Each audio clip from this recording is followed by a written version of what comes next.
معزز سامعین کرام، السلام علیکم ورحمۃ اللہ وبرکاتہ۔ نحمدہ ونصلی علی رسولہ الکریم، اما بعد، فاعوذ باللہ من الشیطان الرجیم، بسم اللہ الرحمن الرحیم۔ ماہ محرم الحرام کا مقدس مہینہ اور اس کا یہ پہلا عشرہ چل رہا ہے۔ ماہ محرم الحرام کے تعلق سے چند ایک باتیں آپ کی بارگاہ میں پیش کرنے کی کوشش کریں گے۔ محرم کو اس لیے محرم کہا جاتا ہے کہ 4 مہینے ایسے ہیں کہ جن کے اندر جنگ نہیں کر سکتے۔ ان 4 مہینوں میں سے ایک مہینہ ماہ محرم الحرام کا ہے کہ اس کے اندر جنگ نہیں کر سکتے۔ اب مطلب کیا ہوا؟ مطلب یہ ہوا کہ جنگ تب ہوتی ہے کہ جب انسان کے اندر اختلاف پیدا ہو، انتشار پیدا ہو، انسان کے نظریات، انسان کے خیالات، انسان کے احساسات کے اندر جب اختلاف پیدا ہوتا ہے تو صورت جنگ کی بنتی ہے۔ تو اب مطلب یہ ہوا کہ ماہ محرم الحرام یہ اسلامی اعتبار سے سب سے پہلا مہینہ ہے۔ یہاں سے تمام مہینوں کا اسلامی سال کا آغاز ہوتا ہے۔ تو اب اللہ تبارک و تعالی کے محبوب صلی اللہ تعالی علیہ وسلم نے ماہ محرم الحرام کے تعلق سے فرمایا کہ اس محرم الحرام کے اندر آپ جنگ نہیں کر سکتے۔ مطلب یہ ہوا کہ اسلامی سال کا آغاز، اسلامی سال کا پہلا مہینہ، اس کے اندر انسان نہ ایسی بات کرے کہ جس کی وجہ سے اختلاف پیدا ہو، انتشار پیدا ہو اور آپس کے اندر جھگڑے کا، لڑائی کا اور فساد کا، ایسی بات کرنے سے فساد برپا ہو، جھگڑا برپا ہو، ان سب چیزوں سے انسان محفوظ رہے۔ مطلب یہ ہوا کہ جب انسان ابتدا ہی اچھی کرتا ہے تو اللہ تبارک و تعالیٰ پھر انتہا بھی اچھی فرما دیتا ہے۔ جب آپ مکان بنا رہے ہیں تو مکان کی بنیاد اچھی ڈالیں گے تو پھر آپ کا مکان بھی اچھا بنے گا۔ جب بنیاد اچھی نہیں ہوگی تو پھر مکان بھی اچھا نہیں بنے گا۔ تو اسی طرح اسلامی سال کا آغاز محرم الحرام سے کیا اور محرم الحرام کے اندر جنگ سے منع کر دیا۔ اور جنگ کب ہوتا ہے؟ جب اختلاف پیدا ہو، انتشار پیدا ہو۔ تو مطلب یہ ہوا کہ اسلام کا تقاضا یہ ہے، اور پھر اسلام کے سال کا جو پہلا مہینہ ہے، جو آغاز ہے، آغاز ہی کا تقاضا یہ ہے کہ اے بندے تو شروع ہی سے اللہ تبارک و تعالیٰ کی عبادت کے اندر مائل ہو جا، نماز کے اندر مائل ہو جا، روزے کے اندر مائل ہو جا، تقویٰ طہارت کے اندر مائل ہو جا۔ تو جب تو شروع ہی سے عبادت کرے گا، جب تیرا آغاز اچھا ہوگا تو اس آغاز کی برکت سے اللہ تبارک و تعالیٰ تیرا اختتام بھی اچھا فرمائے گا، تیرا خاتمہ بھی اچھا فرمائے گا اور تیرا اینڈ بھی اچھا فرمائے گا۔ اس لیے محرم الحرام کو محرم کہا جاتا ہے۔ اور پھر محرم الحرام کا یہ پہلا عشرہ، اس کے اندر ہمیں کرنا کیا چاہیے؟ تو محرم الحرام صحابہ کرام 3 عشروں کی بہت زیادہ تعظیم کرتے تھے۔ ان 3 عشروں میں سے سب سے پہلا عشرہ محرم الحرام کا، یہ پہلا عشرہ محرم الحرام کے جو پہلے شروع کے 10 دن ہیں، ان کا صحابہ کرام بہت زیادہ اس کی تعظیم کرتے تھے، عزت کرتے تھے، احترام کرتے تھے۔ پہلا عشرہ محرم الحرام کا، اور پھر دوسرا عشرہ کون سا ہے؟ وہ ذی الحج کا پہلا عشرہ، اور تیسرا عشرہ ماہ رمضان المقدس کا آخری عشرہ۔ یہ 3 عشرے ہیں کہ جن کی صحابہ کرام بے پناہ تعظیم کرتے تھے، عزت کرتے تھے، احترام کرتے تھے۔ اب محرم الحرام کے اندر ہمیں کرنا کیا چاہیے؟ تو سب سے پہلا کام ہمیں محرم الحرام کے اندر یہ کرنا ہے کہ اللہ تبارک و تعالیٰ کی بارگاہ میں توبہ استغفار کرنی ہے۔ آقا دو جہاں صلی اللہ علیہ وسلم ارشاد فرماتے ہیں کہ یوم عاشوراء کے دن اللہ تبارک و تعالیٰ نے ایک امت کی توبہ قبول فرمائی، اس لیے تم بھی توبہ کرو۔ جتنا تم کثرت کے ساتھ توبہ کرو گے، اللہ تبارک و تعالیٰ آپ کی توبہ قبول فرمائے گا۔ ایک قوم کی توبہ قبول کی، اس کے توسل سے آپ کی توبہ بھی قبول ہوگی۔ تو پہلا کام یہ ہے کہ محرم الحرام کے اندر جتنا ہو سکے توبہ استغفار کریں۔ اور اس کے بعد پھر دوسرا کام یہ ہے، محرم الحرام کے اندر آپ جتنا بھی ہو سکے لوگوں کو پانی پلائیں۔ حضرت امام حسین رضی اللہ عنہ کے نام سے سبیل کا انتظام کریں، شربت کا انتظام کریں، لوگوں کو پانی پلائیں۔ اب پانی پلانے کی کتنی بڑی فضیلت ہے، ایک حدیث مبارکہ میں موجود ہے کہ آقا دو جہاں صلی اللہ علیہ وسلم نے ارشاد فرمایا، اے بندے جب تیرے گناہ زیادہ ہو جائیں تو تو پانی کے ذریعے سے ان کو کم کر۔ مطلب کیا ہوا کہ لوگوں کو پانی پلا۔ جب بندہ لوگوں کو پانی پلاتا ہے تو اللہ تبارک و تعالی پانی پلانے کی برکت سے بندے کے گناہوں کو معاف فرما دیتا ہے۔ اور پانی پلانے کے بعد پھر تیسرا کام کیا ہے، اور وہ یہ ہے کہ محرم الحرام کے اندر آپ سے جتنا ہو سکے، جتنی آپ کی توفیق ہے، جتنی آپ کی حیثیت ہے، اپنی حیثیت کے مطابق آپ غریبوں کو لیں، یتیموں کو لیں، مسکینوں کو لیں، بے سہارا لوگوں کو لیں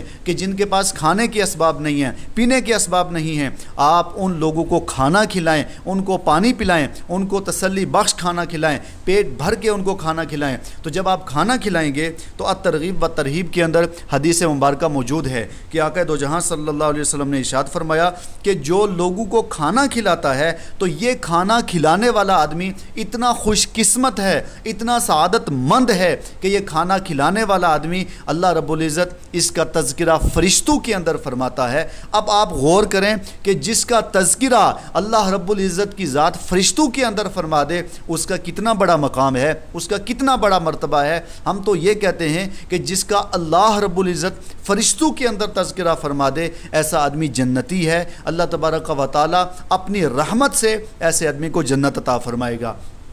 پھر اس کے بعد ماہ محرم الحرام، تو محرم الحرام کے اندر اللہ تبارک و تعالی نے ہمیں ایک دن عطا کیا جسے یوم عاشورہ کہا جاتا ہے۔ یوم عاشورہ کی وجہ سے اس مہینے کو بہت زیادہ فضیلت ملی۔ تو یوم عاشورہ کے اندر آپ روزہ رکھیں۔ آپ چوتھا ہمیں کام یہ کرنا ہے کہ محرم الحرام کے اندر جتنا بھی آپ سے ہو سکے روزہ رکھیں، اور خاص کر کے یوم عاشورہ کے دن روزہ رکھیں۔ اب یوم عاشورہ کے دن ایک روزہ نہیں رکھنا بلکہ 2 روزے رکھنے ہیں۔ یہود و نصارہ یوم عاشورہ کے دن ایک روزہ رکھا کرتے تھے، بخاری شریف کی حدیث ہے۔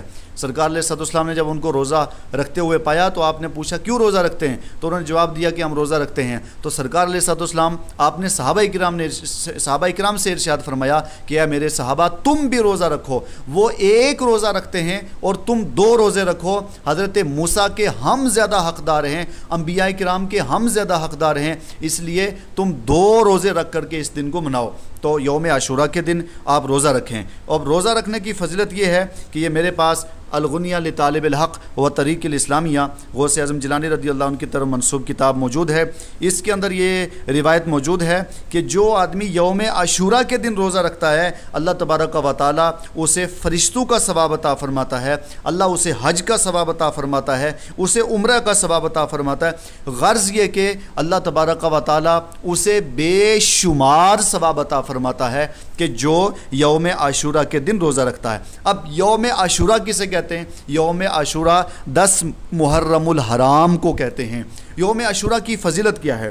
یوم عاشورہ یہ وہ دن ہے کہ آقا کریم صلی اللہ تعالی علیہ وسلم ارشاد فرماتے ہیں کہ یوم عاشورہ اس دن یعنی 10 محرم الحرام کو اللہ تبارک و تعالی نے حضرت آدم علیہ السلام آپ کی توبہ قبول فرمائی ہے، اور یوم عاشورہ کے دن حضرت ابراہیم علیہ السلام کو یوم عاشورہ کے دن اللہ تبارک و تعالی نے ان کو بیٹا عطا فرمایا، اور یوم عاشورہ کے دن اللہ تبارک و تعالی نے فرعون کو غرق کیا، اور یوم عاشورہ کے دن حضرت ایوب علیہ السلام آپ جو آزمائش کے اندر تھے آپ کی آزمائش یوم عاشورہ کے دن ختم کر دی گئی۔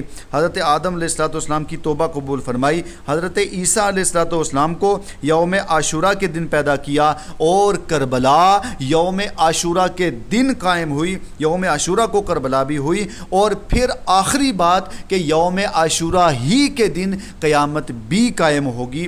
اس کے علاوہ اور بھی بے شمار انبیاء کرام ہیں جن کو اللہ تبارک و تعالی نے خصوصیات، اللہ تبارک و تعالی نے ان کو خوبیاں اور ان کو کافی تحفے اور کافی انعامات عطا فرمائے، وہ یوم عاشورہ ہی کے دن عطا فرمائے۔ بے شمار فضیلت یوم عاشورہ کی۔ اس دن کے اندر آپ اپنے گھروں کے اندر ذکر و اذکار کریں، توبہ استغفار کریں، اپنے گھروں کے اندر فاتحہ خوانی کا انتظام کریں، فاتحہ خوانی کریں، اور خاص کر کے یوم عاشورہ کے دن حضرت امام حسین کا تذکرہ کریں، اہل بیت بیت اطہار کا تذکرہ کریں، کیونکہ یہ ساری فضیلتیں جو ہیں وہ بھی ہیں اس مہینے کو ملی، اور ساتھ میں پھر حضرت امام حسین رضی اللہ عنہ آپ کی شہادت بھی یوم عاشوراء ہی کے دن ہوئی ہے، تو یوم عاشوراء کے دن ان کے نام سے فاتحہ خوانی کریں۔ 72 نفوس قدسیہ میدان کربلا میں آئے اور آ کر کے اپنی جانوں کا نذرانہ اللہ تبارک و تعالیٰ کی بارگاہ میں پیش کیا، تو یوم عاشوراء کے دن خوب اللہ کی بارگاہ میں دعا کریں، اللہ تبارک و تعالیٰ کی بارگاہ میں توبہ استغفار کریں۔ اور اس کے بعد پھر خاص گزارش یہ ہے کہ یوم عاشوراء کے دن اہل سنت والجماعت سے تعلق رکھنے والے، کیونکہ ہم اہل سنت والجماعت سے تعلق رکھنے والے ہیں، مسلک اہل سنت والجماعت سنی بریلوی ہیں، ہم اہل سنت والجماعت سے تعلق ہے، اولیاء کاملین سے کو ہم ماننے والے ہیں، انبیاء کرام اور سرکار علیہ الصلوۃ والسلام سے، انبیاء کرام سے محبت رکھنے والے اولیاء کاملین کو ہم ماننے والے ہیں۔ تو ہمارے ہاں یہ ہے کہ یوم عاشوراء محرم الحرام کا مہینہ، تو محرم الحرام کے مہینے کے اندر یہ بعض لوگ کہتے ہیں کہ اس میں شادی نہیں کر سکتے، نیا لباس نہیں پہن سکتے، گوشت نہیں کھا سکتے، اور اس کے علاوہ کافی اور بھی چیزیں ہیں جو بعض لوگ کہتے رہتے ہیں، تو ان کے تعلق سے ہم مکمل وضاحت و صراحت کے ساتھ یہ بات بتانا چاہتے ہیں۔ ہمارے پاس حدیث کی کتابیں میں موجود ہیں، فتاوے کی کتابیں میں موجود ہیں، اور تفسیر کی کتابیں میں موجود ہیں، کسی جگہ پہ یہ نہیں لکھا ہوا کہ آپ محرم الحرام کے اندر شادی نہیں کر سکتے، آپ محرم الحرام کے اندر گوشت نہیں کھا سکتے، آپ محرم الحرام کے اندر نیا لباس نہیں پہن سکتے، شادی نہیں کر سکتے۔ کیوں نہیں کر سکتے؟ اس لیے نہیں کر سکتے جی فضول خرچی ہے، تو ہم اس کے تعلق سے یہ بتانا چاہتے ہیں کہ فضول خرچی، شادی میں فضول خرچی یا اس کے علاوہ فضول خرچی، ہر اعتبار سے فضول خرچی حرام ہے، ناجائز ہے، چاہے آپ اگر رمضان کے اندر بھی کریں، ربیع الاول میں کریں، چاہے کسی مہینے کے اندر بھی آپ اگر شادی کریں، اگر اس میں فضول خرچی کریں تو وہ کوئی بھی مہینہ ہو تو ہر صورت کے اندر فضول خرچی کرنا یہ حرام ہے، یہ ناجائز ہے، یہ بالکل کسی صورت میں بھی شریعت اس کی اجازت نہیں دیتی کہ آپ فضول خرچی کریں۔ ہاں نکاح کرنا، شادی کرنا، یہ سرکار علیہ الصلوۃ والسلام کی سنت ہے، اور سرکار علیہ الصلوۃ والسلام کی سنت، اس کے لیے کوئی وقت متعین نہیں ہے کہ نہیں آپ اس وقت میں اس سنت پر عمل کریں گے اور اس وقت میں نہیں کر سکتے، بلکہ تمام وقت اور تمام مہینے اس کے لیے کھلے ہیں۔ آپ کسی بھی مہینے میں سرکار علیہ الصلوۃ والسلام کی اس سنت کو زندہ کر سکتے ہیں، کیونکہ جب انسان شادی کر لیتا ہے، نکاح کر لیتا ہے، تو نکاح کی برکت سے انسان گناہوں سے محفوظ رہتا ہے، خطاؤں سے محفوظ رہتا ہے، معصیات سے محفوظ رہتا ہے، انسان کا ایمان محفوظ رہتا ہے، انسان کے ظاہر اور باطن پاک رہتے ہیں، خیالات و تصورات پاک رہتے ہیں، احساسات پاک رہتے ہیں، انسان کی نگاہیں پاک رہتی ہیں، انسان کے خیالات پاک رہتے ہیں۔ تو ان سب چیزوں کو اگر پاک کرنے والی اور محفوظ رکھنے والی کوئی چیز ہے تو اس کا نام نکاح ہے، نکاح کے اندر برکت ہے۔ اس لیے محرم الحرام یہ بھی اللہ کا مہینہ ہے، رجب بھی اللہ کا مہینہ ہے، رمضان بھی اللہ، یہ جتنے مہینے ہیں سب کا مالک اللہ کی ذات ہے، اور جتنے دن ہیں سارے دنوں کے مالک اللہ کی ذات ہے، ہر لمحہ، ہر سیکنڈ، منٹ، سیکنڈ اور سب چیزوں کا مالک اللہ تبارک و تعالیٰ کی ذات ہے، اور اس لیے سارے دن اللہ کے ہیں۔ ہاں ایک روایت میں یہ ملتا ہے کہ 2 عیدوں کے درمیان نکاح نہیں کر سکتے۔ اب وہ 2 عیدیں کون سی ہیں؟ تو ان 2 عیدوں، یہ جو 2 عیدیں فرمایا گیا وہ ایک ہی دن کے اندر 2 عیدیں، مثلا آج جمعہ ہے تو جمعہ بھی عید کا دن ہے، اور بقرہ عید آ گئی یا رمضان کی عید آ گئی، کوئی بھی عید آ گئی ان دونوں میں سے، تو ادھر عید بھی ہے، یہ مثلا بقرہ عید ہے، ادھر بقرہ عید ہے اور ادھر جمعہ ہے، تو درمیان میں جو ٹائم بچ جاتا ہے اس ٹائم کے لیے وہاں جو 2 عیدیاں فرمایا وہ یہ والا ہے، یعنی ادھر ابھی ہم نے عید کی نماز پڑھ لی اور ادھر جمعہ پڑھنا ہے، تو درمیان والا جو ٹائم ہے اس کو 2 عیدیاں فرمایا۔ اس کے علاوہ باقی کسی جگہ پر موجود نہیں ہے کہ آپ اس مہینے کے اندر نکاح نہیں کر سکتے اور اس مہینے کے اندر کر سکتے ہیں۔ آپ کے لیے بالکل شریعت نے اجازت دی ہے، اور فقہاء کرام نے اجازت دی ہے، مفسرین نے اجازت دی ہے کہ آپ کسی مہینے کے اندر بھی نکاح کر سکتے ہیں، کیونکہ یہ سرکار علیہ الصلوۃ والسلام کی سنت ہے۔ اور اس کے بعد پھر دوسری بات رہی کہ آپ گوشت نہیں کھا سکتے، تو ہم یہ کہنا چاہتے ہیں کہ جو کہتے ہیں کہ گوشت نہیں کھا سکتے، آپ کے پاس کیا دلیل ہے؟ ہم یہ کہتے ہیں کہ گوشت بالکل آپ کھا سکتے ہیں، کیونکہ سرکار علیہ الصلوۃ والسلام کو گوشت پسند ہے، حضرت علی رضی اللہ عنہ کو گوشت پسند ہے، صحابہ کرام کو گوشت پسند ہے، صحابہ کرام کو، انبیاء کرام کو گوشت پسند ہے، تو اس لیے اگر ہم پہلے کھا سکتے ہیں اور بعد میں بھی کھا سکتے ہیں تو پھر درمیان میں کیوں نہیں کھا سکتے؟ درمیان میں بھی کھا سکتے ہیں، بلکہ بہتر اور افضل یہ ہے کہ آپ اچھے کھانے کا انتظام کریں۔ آپ کسی سائل کو بلا کر لائیں، غریب کو بلا کے لائیں، مسکین کو، یتیم کو بلا کے لائیں، اچھے کھانے کا انتظام کریں، اچھا کھانا پکائیں اور پکانے کے بعد اس کو کھلائیں۔ جب وہ اچھا کھانا کھائے گا، آپ اپنی طرف سے اچھا کھانا بنائیں، کھانے تو ہیں ہی اچھے ہیں سب، لیکن آپ انسان اپنی طرف سے خوب اچھی کوشش کرے، خوب اچھا کھانا بنائے، بنا کر کے جب اس کو کھلائے گا، وہ کھانا کھا کے جائے گا، جب وہ خوش ہو جائے گا، ایک سائل خوش ہو جائے گا، تو یہ سمجھ لو کہ آپ کی دنیا بھی بہتر ہو گئی اور آپ کی آخرت بھی بہتر ہو گئی۔ تو آپ گوشت بھی پکا سکتے ہیں، گوشت بھی کھا سکتے ہیں۔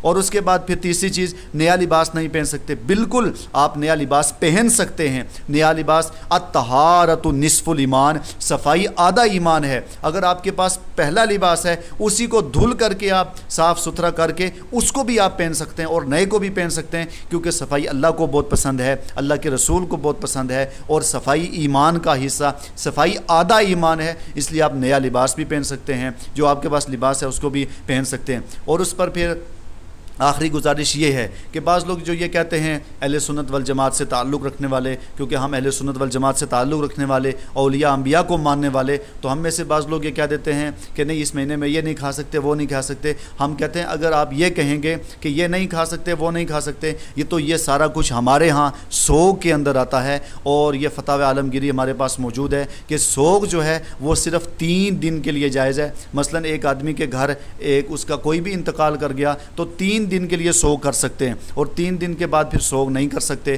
اور اس کے بعد پھر اگر کسی عورت کا شوہر انتقال کر جائے تو اس عورت کے لیے 4 مہینے 10 دن ہے کہ وہ سوگ کر سکتی ہے۔ باقی عام لوگوں کے لیے 3 دن ہیں، اور اگر شوہر انتقال کر جائے تو بیوی کے لیے 4 مہینے 10 دن ہیں، باقی کسی صورت میں سوگ نہیں منا سکتے۔ اور حضرت امام حسین رضی اللہ عنہ شہید، کیونکہ قرآن کا فیصلہ موجود ہے کہ شہید کل بھی زندہ تھا، شہید آج بھی زندہ ہے، اور شہید صبح قیامت تک زندہ ہے۔ شہداء اعظام زندہ ہیں، انبیاء کرام زندہ ہیں، صحابہ کرام زندہ ہیں، اور شہداء اعظام زندہ ہیں۔ کربلا والے کل بھی زندہ تھے، کربلا والے آج بھی زندہ ہیں۔ آپ نے سنا اور پڑھا حضرت امام حسین رضی اللہ عنہ جب آپ شہید ہوئے تو آپ کا سر انور وہ نیزے پر رکھا گیا، تو اس وقت بھی امام حسین کی زبان اطہر ہل رہی تھی۔ قریب لگایا کہ امام حسین رضی اللہ عنہ قرآن کریم کی تلاوت کر رہے ہیں، تو امام حسین رضی اللہ عنہ شہید زندہ ہے۔ ایک عام آدمی اگر شہید ہو جائے تو وہ زندہ ہے، اور پھر سید الشہداء امام حسین کی مرتبے اور عالم کا کیا، ان کے مقام و مرتبے کا عالم کیا ہوگا۔ پھر آخری ہماری گزارش یہ ہے کہ محرم الحرام ہمیں یہ درس دیتا ہے، آقا کریم صلی اللہ علیہ وسلم نے جو ہمیں پیغام دیا وہ پیغام یہ ہے کہ میری اہل بیت، سرکار فرماتے میری اہل بیت سے محبت کرو، اہل بیت سے عشق کرو، اہل بیت سے محبت کرو۔ آقا کریم صلی اللہ علیہ وسلم ارشاد فرماتے ہیں کہ جو میری اہل بیت سے محبت کرتا ہے، ایک دن جو میری اہل بیت سے محبت کرتا ہے، اللہ تبارک و تعالی اسے 1 سال کی عبادت کا ثواب عطا فرماتا ہے۔ اور آگے فرمایا کہ اللہ تبارک و تعالی اگر اس کا خاتمہ، یعنی اس بندے کا خاتمہ اہل بیت کی محبت پر ہوا، اللہ تبارک و تعالی اسے جنت عطا فرمائے گا۔ تو ایک دن انسان اہل بیت سے محبت کرے تو اس کا عالم یہ ہے کہ اللہ تبارک و تعالی اسے 1 سال کی عبادت کا ثواب عطا فرماتا ہے۔ تو پھر جو آدمی پوری زندگی اہل بیت سے محبت کرتا رہا، اس کا عالم کیا ہوگا۔ من مات علی حب آل محمد مات شہیدا، جو اہل بیت سے محبت کرتا رہا اور محبت پر خاتمہ ہوا، اللہ تعالیٰ اسے شہادت کا مقام عطا فرمائے گا۔ اور آگے ایک حدیث مبارکہ میں موجود ہے کہ جو اہل بیت سے بغض رکھتا ہے، تو آقا کریم صلی اللہ علیہ وسلم نے فرمایا من ابغضنا اہل البیت، جس نے میری اہل بیت سے بغض کیا تو اللہ تبارک و تعالی اس کا حشر یہودیوں کے ساتھ فرمائے گا۔ تو صحابہ کرام نے عرض کی یا رسول اللہ، راوی نے عرض کی یا رسول اللہ وَإِن صَلَّى وَإِن صَامَ، تو آقا کریم نے فرمایا وَإِن صَلَّى وَصَامَ وَزَعَمَ أَنَّهُ مُسْلِمٌ، اگرچہ وہ نماز بھی پڑھتا ہو، وہ روزہ بھی رکھتا ہو، اور وہ اپنے آپ کو مسلمان بھی گمان کرتا ہو، تب بھی اس کا حشر یہودیوں کے ساتھ ہوگا، اس کا حشر یہود و نصارہ کے ساتھ ہوگا، کیونکہ وہ میری اہل بیت سے بغض رکھتا رہا۔ تو اس لیے اہل بیت اطہار سے محبت کریں، صرف محرم الحرام ہی میں نہیں بلکہ پوری زندگی اہل بیت سے محبت کریں، اہل بیت کی محبت کے اندر زندہ رہیں۔ جب آپ اہل بیت سے محبت کریں گے تو حدیث مبارکہ میں موجود ہے کہ قرآن اور اہل بیت، قرآن اہل بیت سے جڑ کے ہے اور اہل بیت قرآن سے ہیں، دونوں ایک دوسرے سے ملے ہوئے ہیں، یہ جدا نہیں ہیں۔ تو آقا ارشاد فرماتے ہیں جب قیامت کا دن قائم ہوگا تو حوض کوثر پر قرآن بھی اور میری اہل بیت بھی یہ دونوں آ کر کے مجھ سے ملیں گی۔ تو مطلب یہ ہوا جب آپ کسی بڑے کو ملنا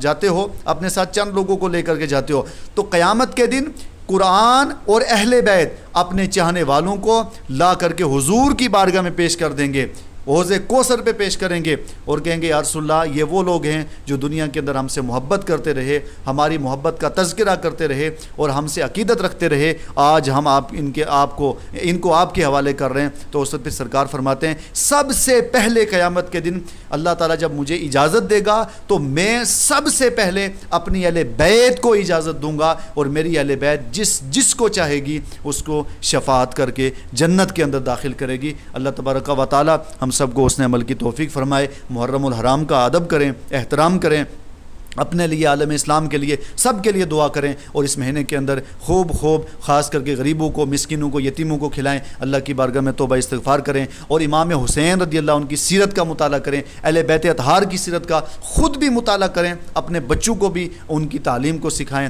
تربیت کو سکھائیں۔ اللہ تبارک و تعالی ہم سب کو اس نے عمل کی توفیق فرمائے۔ وآخر دعوانا ان الحمدللہ رب العالمین۔